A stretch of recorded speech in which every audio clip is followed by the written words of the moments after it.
Mr. Speaker, the Liberal illusion is now on a collision course with reality. See, the Prime Minister ran an entire election campaign promising to be the opposite of who he was and to do the opposite of what he had been saying and writing and what the Liberal government had been doing for the prior 10 years. It wasn't just on this question of developing our resources, it was on questions of fiscal policy. He had obviously caused a massive inflation and housing crisis in the UK by printing nearly endless sums of money over there, and then came back here promising that he would spend less, a promise he promptly broke. He advised the Prime Minister in this country, Justin Trudeau, to do likewise, and then promised to do precisely the opposite. He argued that not only should there be a carbon tax, but that tax should be raised even further, only to promise that he would get rid of it, a promise that he is already in the process of breaking. And he had campaigned around the world to defund the energy sector, convincing financial institutions to stop loaning and investing to Canadian energy, and writing, and I quote, that he believed that as much as half of oil reserves, proven oil reserves, need to stay in the ground if we're going to get where we are, And he further said that it was a, quote, sensible decision to cancel the Northern Gateway pipeline. I think it is the right decision, he said.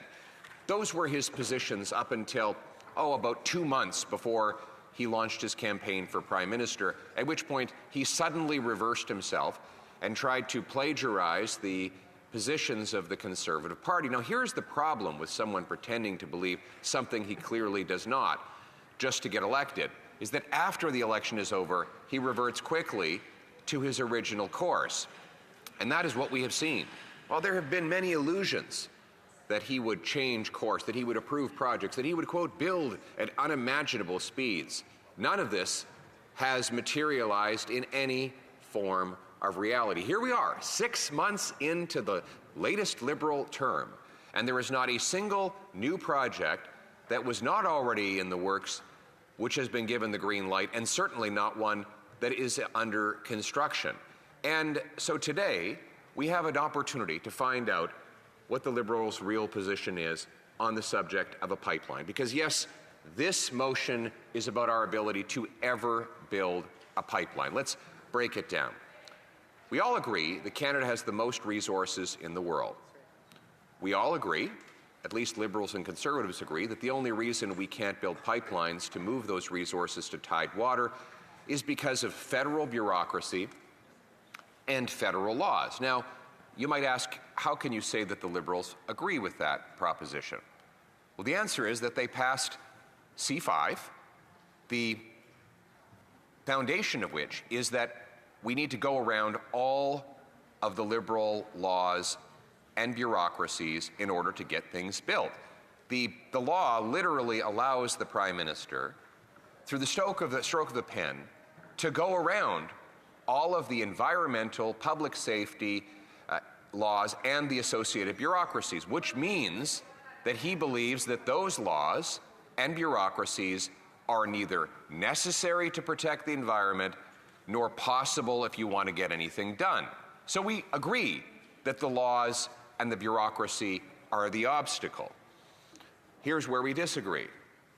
His view is that to solve the problem of Liberal laws and Liberal bureaucracies, that we need more Liberal laws and Liberal bureaucracies, which is to say he confuses the problem with the solution. We believe that if there are Liberal laws and bureaucracies roadblocking development, then get rid of those Liberal laws and bureaucracies. Put simply, get out of the way. Get out of the way. Get out of the way. Let investors pour the hundreds of billions of dollars of private investment into building the projects of the future, projects that will pay tax rather than take government handouts. Get out of the way, grant fast permits so that our workers, our prodigious welders, pipe fitters, industrial carpenters, and laborers can get busy earning six-figure paychecks so that they can build our country and make us independent from the Americans.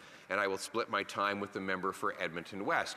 In other words, get out of the way. Now, Liberals would retort that you could still get a pipeline built without removing all of the destructive laws and rules that are in place, because their new powers will allow them to go around those laws and rules. But here is the problem. Even if the Prime Minister were to use the powers in C5 to lay out a path to build a pipe from, say, Hardisty, Alberta, the biggest tank farm in Canada, all the way to the Pacific, either Kitimat or Prince Rupert, no one would build that pipeline today because the government bans the production of the oil going into it and the shipping of the oil coming out of it. Another illusion. You see what the Prime Minister is setting us up for here.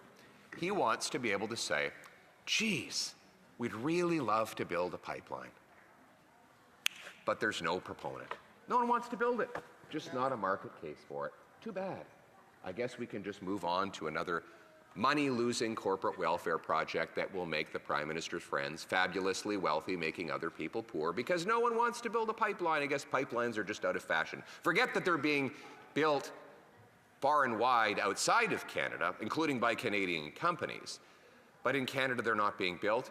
Now, why is that? Well, it turns out that nobody wants to build a pipeline when the government bans you from producing the oil to put into it or shipping what comes out of it. So you ultimately have to get rid of the production cap that is preventing the oil from going in and the shipping ban that is preventing the oil from coming out. Two things that this government has so far refused to do. To put this into context, the production cap that this government has imposed, according to the Parliamentary Budget Officer, will cause over 54,000 job losses and blow a $20 billion hole in Canada's GDP.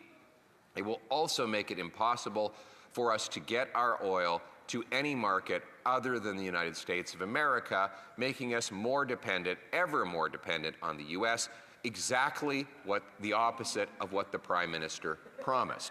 And so here we have yet another Liberal bait and switch. The Prime Minister, who ran on elbows up, has been elbows down, and now he prevents us from shipping to overseas markets, making us even more reliant on the Americans. It's no wonder that President Trump said it would be a lot easier for him to deal with the Liberals. He was right. He knows that the Liberals want to continue to hand over our resources to the U.S. at enormous price discounts. And that's why Conservatives propose to get rid of the production cap. And we're giving Liberals an opportunity to vote here and now. If they vote to keep their production cap in place, it'll be a signal that all of the flirtations that the Prime Minister has done with the possibility of producing more or building pipelines were nothing but an illusion, a tragic and extremely costly illusion. Let's put the illusions behind us and get to the real deal. And here's what it is. We need to pass a Canadian Sovereignty Act that will get rid of the production cap, repeal the anti-pipeline law, C-69, legalize shipping oil off the northwest British Columbia coast, axe the entire carbon tax, the industrial carbon tax, the fuel standard, and all of the taxes that make our energy uncompetitive. We need to replace it with a law that will allow us to approve major projects in just 6 months. Axe the capital gains tax for any business or person that reinvests their money in Canada. This will be economic rocket fuel for our economy, Mr. Speaker. That's what we need. This is a plan for stronger take-home pay with a more powerful dollar that will buy food, fuel, and homes at a more affordable price for our people.